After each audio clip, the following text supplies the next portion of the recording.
Welcome to the Engineering, Emotions, and Energy Podcast. I'm your host, Justin Wink. This is the first show being published in 2022, and I'm going to have a little story related to New Year's Day. So let me ask you a question.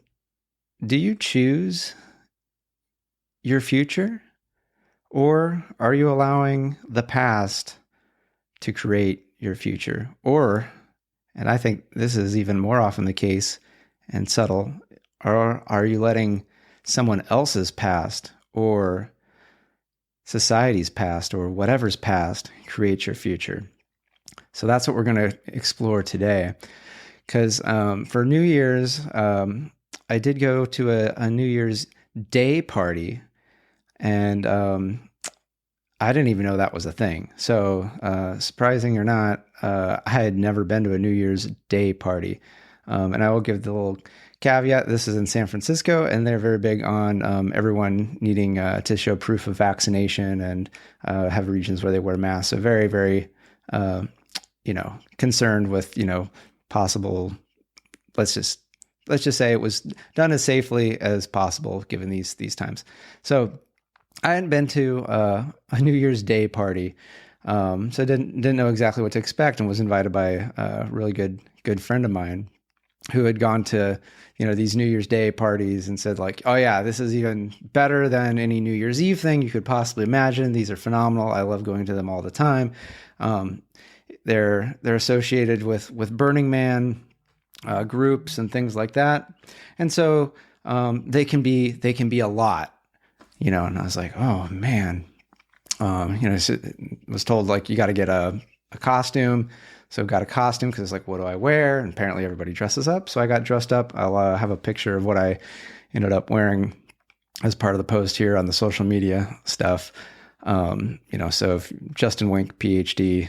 on Instagram, on Facebook, and now on TikTok. So trying out TikTok, got to try to new year, new things, new ways to get the message out, helping people relax, helping people get more energized, helping people follow their passion, going through a little internal expedition so that you can actively choose your life. That's kind of what I'm trying to be all about. And that's how I'm living. And that's, anybody that wants to, come on their own path, I'm here. Maybe I'm just one step ahead, but hey, one step that's easier is always easier. And I'm all about making things easy.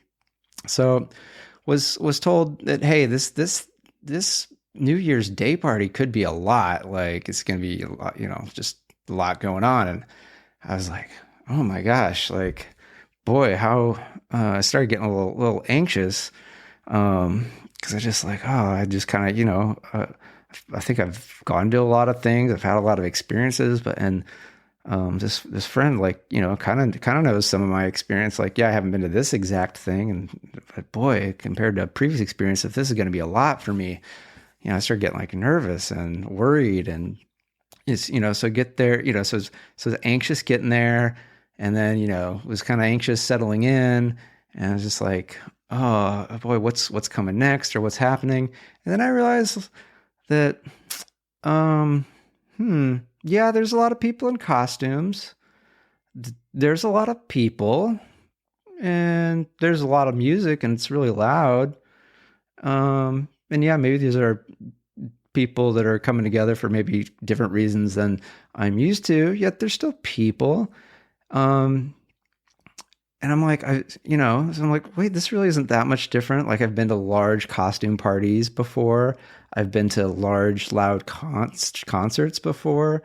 I've even been to a kink conference before where I saw things I didn't know I would see, and that people are choosing to engage, and and so just to me, it's, if it's something that I can like learn from and grow from, I go and I try it out. And there's been a lot of things, and so really I was like, oh, this really isn't a lot. This is just a little slightly different than what I'm used to. And I was able to settle in and have a good time, and enjoy the music and enjoy meeting people. And it was really fun because everyone's in costume, so get to go up to someone in a costume and be like, wow, I really love that onesie that you're wearing. That like purple onesie just looks fantastic on you. And then other people would come up to me and go like, oh, that coat looks phenomenal on you. Like, that's great. Could I give you a hug? And it's like, yeah.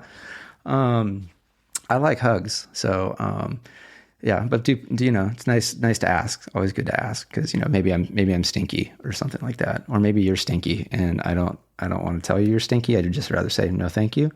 I do like hugs though. Um, and like, so it ended up like the event was like really good, but it took a while to settle in and get going. And I realized, in talking to my friend that like they hadn't gone to a large event in like a year and a half, and that they had a fear that this was going to be a lot for them. Yet it was expressed as, "Hey, this could be a lot for me, Justin. Could be a lot for Justin."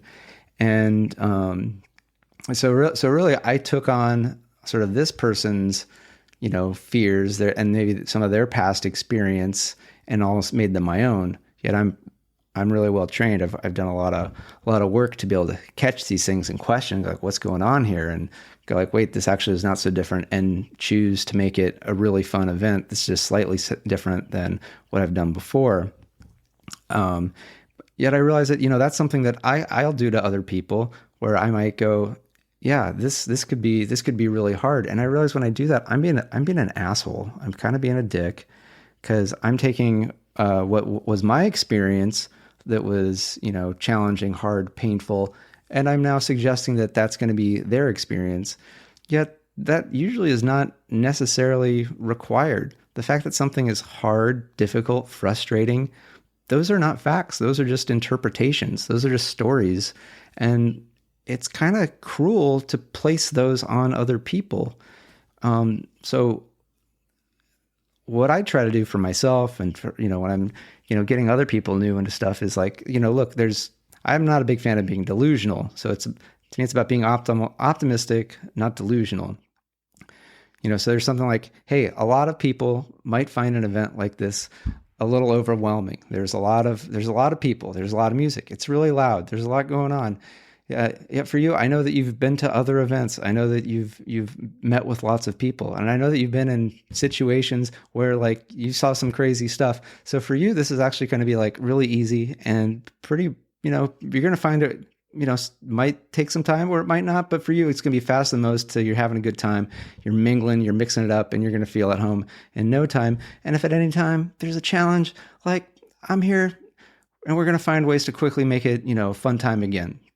So it's that, how would you want the person to experience it in the most positive way, instead of putting on, well, how did you experience, or what are your fears, right? It's like, what if we put our, desires instead of our fears onto other people? And as we kind of become more mindful of what we're doing to others, we're also becoming more mindful of what we're doing to ourselves. Because really, how we treat ourselves, I often have found that people don't treat anybody any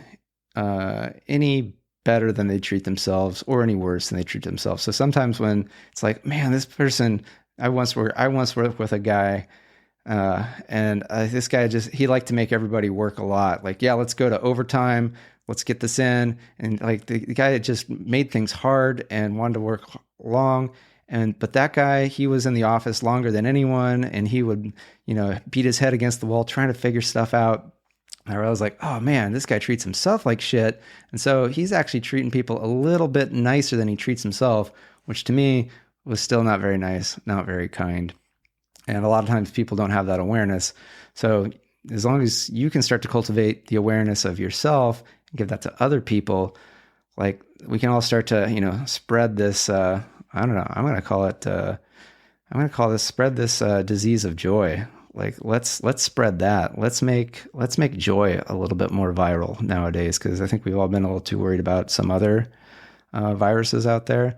That let's bring optimism. Let's bring joy. Let's bring possibility, so that people can choose the future they want, and not the future that they had, which would be the past. So let's let the past go and choose afresh, because there literally is infinite possibilities of any interaction.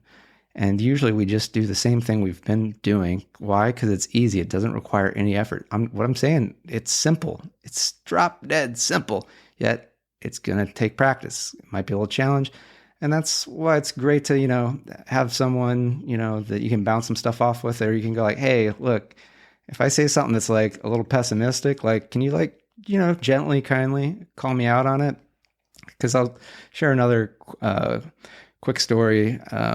There's the company I worked for has been has been spinning off into a new company, and they're going to need to get a new location. And there's been this one coworker who, for the last many months, like just about every meeting, he's like, "Where's the new location? When are they going to tell us the new location? How come they haven't updated us on the new location?" Because he's really concerned about, he's got his life dialed in based on the current location, and that's going to impact him. And I was like, man, what's going on? Because he'll end up having 10-minute discussions, and there's literally no update, no information. And this ends up eating into time for other presenters. It had eaten up into time for me to present in this meeting. And so I messaged him today, and I'm like, hey, what are you doing? What's the big concern? And he's like, well, there's lots of other people that are worried about this. And we eventually got to a phone call, and a lot of people is what he started with. And I was like, well, who, you? And he's like, well, yeah, me. And he's like, other people. I'm like, well, which people?